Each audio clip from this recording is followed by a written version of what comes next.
Clayton, you've got a company called Heliotronics. Can you tell me a little bit about the company and what you're doing? Sure. Heliotronics was started as an inverter company. Actually, of all things, we were going to integrate educational data monitoring systems into inverters. And then the market changed and inverter business became much more competitive, and we opted to stay focused on the educational component. And we developed a monitoring system that can be used with renewable energy systems. And it acquires data on the performance of the renewable energy system and then the environmental variables like the amount of sunlight or the wind speed that impact the performance of that renewable energy system, and feed it to computers with two types of user interfaces. One is a software-based user interface that is a real-time interface, and it's like a museum display kind of a thing. It's fun and easy to use.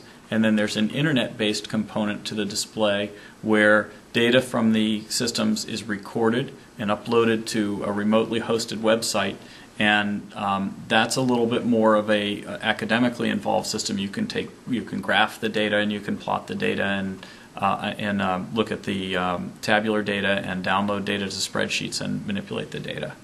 So this is the system that we were talking about today is going to be installed at a school here in Duxbury, and kids will be able to sign on to some software. They'll be able to see what the solar array is doing, and they'll be doing that through your software pretty much? Correct. So in this computer lab here, there'll be software installed on the computers, and the science teacher or math teacher or even social studies teachers actually can make good use of it. We'll come in and they can sit at each of the workstations and look at what the solar array is doing in real time and see how its performance is changing in response to changing sunlight or cloud cover and that kind of a thing. And we also have similar systems that are wind-based. In this case, it's a solar array at the Chandler Elementary School, but we have other sites where they'll have a wind turbine, and we'll provide similar kinds of information. And it's displayed in a user-friendly graphical format that's pretty accessible to the kids and interesting to them. And then, so people can also see this through the web browser so they can see it at home and that kind of thing as well? Anywhere in the world, that's right, yep.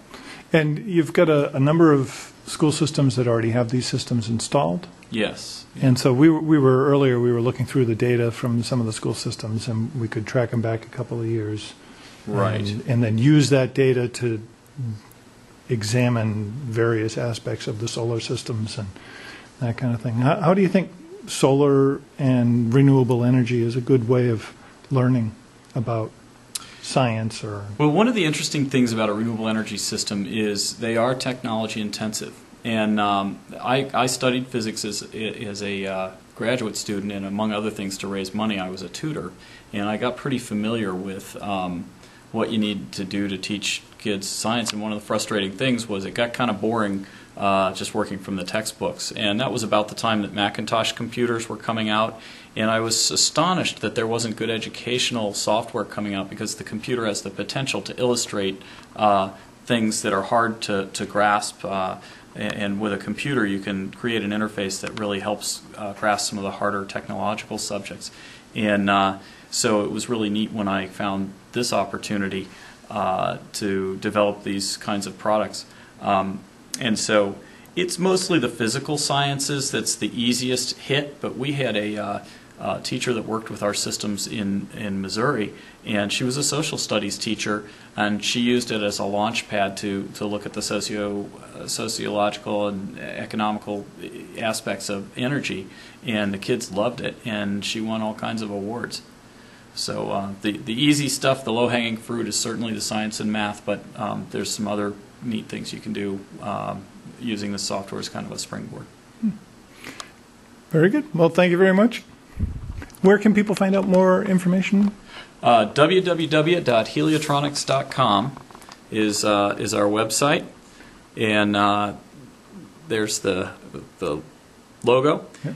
And from there you can learn a lot about us, and you can contact us as well, or talk to people if you have a school nearby that's doing it. You can talk to people who are already using the system. There were teacher resources on the site, links into documents and that kind of thing. That's correct. There's if you're an educator watching this, the site has some curriculum that you can access that also tells you where to get at the online data.